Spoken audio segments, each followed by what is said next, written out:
Pemirsa, TPA Suwung kembali beroperasi dengan menerima semua jenis sampah 2 kali dalam seminggu hingga 31 Juli 2026.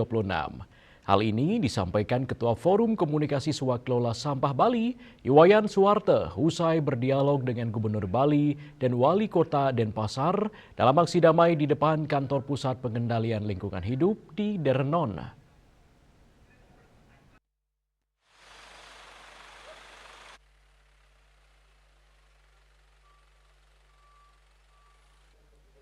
TPA Suwung akan kembali menerima sampah organik baik basah maupun kering yang sebelumnya tidak diperbolehkan.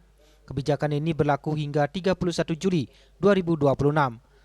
Setelah itu pihak swaklola akan diundang kembali untuk membahas solusi lanjutan secara bersama-sama.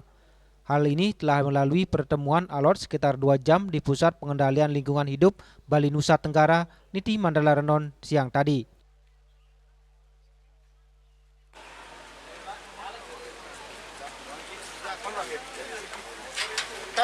Pers nanti kita ke anggota dulu pengumuman. Pers nanti ya. Iya, ada. Kita ke anggota dulu. Iya.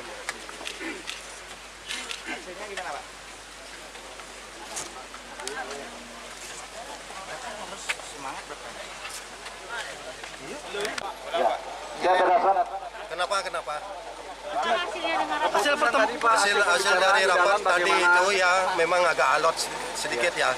Tapi dengan kita tetap berjuang di SSB juga, kita melayan sampah masyarakat juga, seperti itu akhirnya Pak Gubernur dan jajaran mereka terus langsung menghubungi Pak Menteri sehingga ada hasil per hari ini bahwa yang sebelumnya kita tidak boleh atau dibatasi sama sekali untuk pembuangan sampah organiknya itu, terutama sampah organik yang basah. Di sini kan ada organik kering dan basah. Oleh karena itu disepakati tadi bahwa kita diberikan kesempatan untuk membuang 2 kali dalam seminggu. Namun harinya masih belum ditentukan. Seperti itu, mulai besok kita sudah bisa buang sampah organik basah maupun kering ke TPA Suwung sampai nanti 31 Juli. Nanti habis itu nanti kita diajak duduk lagi bersama untuk seperti itu. Keputusan ini lahir setelah Forum Komunikasi Swaklola Sampah Bali menggelar aksi damai untuk menuntut agar TPA Suwung tetap beroperasi hingga fasilitas pengolahan sampah pengganti tersedia.